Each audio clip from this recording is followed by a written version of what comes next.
Sean, I wanted to start with you first. What I think you did so brilliantly with Didi is how you're able to depict the language of technology in such a cinematic way that evokes these emotions that are intimate and high stakes, especially for people who grew up during that era and kids of this age. How were you able to do that so seamlessly? And how did your background at Google help you shape the integration of technology? I mean, I think it was that, when I was working at Google, especially that first year, I felt like I was learning this new filmmaking language that I felt like all of my peers didn't really know, which was the language of technology and how we take these screens and user interfaces that we use every day and infuse them with emotion and humanity and make it cinematic. And I think prior to working at Google, my idea of filmmaking was you have a camera, you have your actors or your documentary subjects, and that is filmmaking.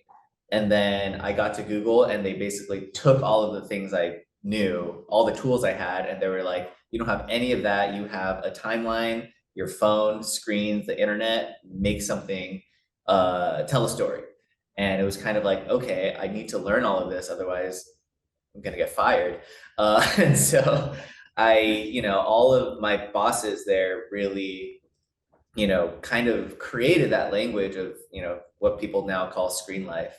And it was that, I learned how to, use cinematic language there, like cutting to a close up of a blinking cursor and, camera, sort of pans and transitions and how to evoke emotion with the things that we see every day. And it was just taking that knowledge and translating it to an early version of the internet that I think we haven't really seen online or in movies.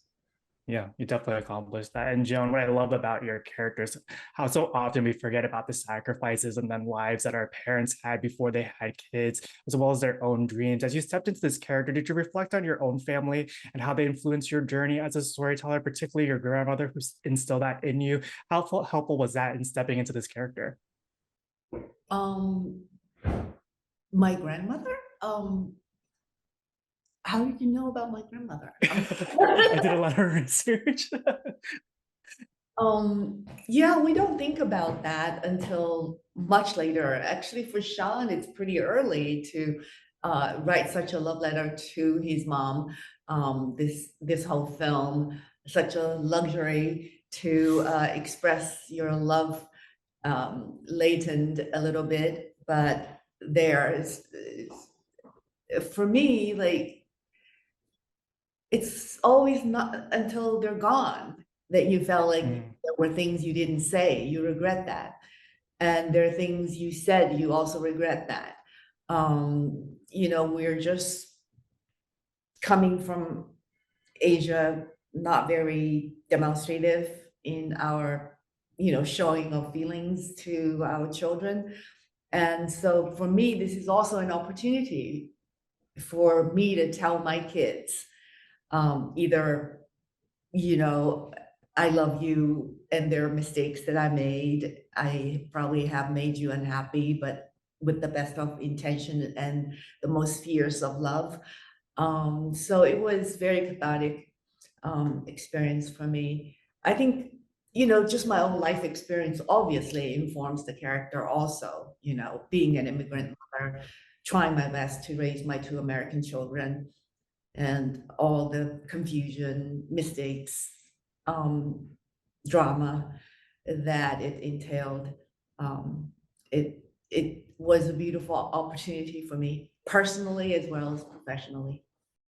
And Isaac, final question for you. You shared on social media how exciting it was to step into this character. Can you talk a little bit about finding your way into Wang Wen and what was more difficult for you, learning to skate, improving your Mandarin, or learning the technology that was before your time? I'd say it wasn't what was more difficult. I think that all of those things were on the same difficulty level of very, very difficult.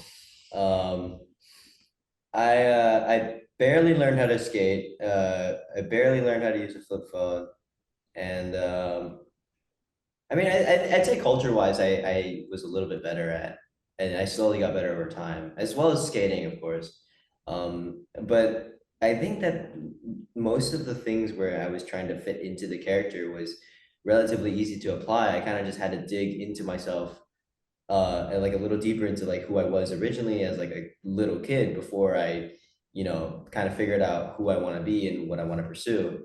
And I think that's something that's kind of relatable among where Chris and other teenagers are, no matter like what generation you are. And I think it's specifically after 2008, no matter what time you are a teenager, it's pretty similar to how Chris is. It's where you don't feel like you fit in and you don't have a solid, like a solid ground that you want to stand on, and you're sure of what you want to do.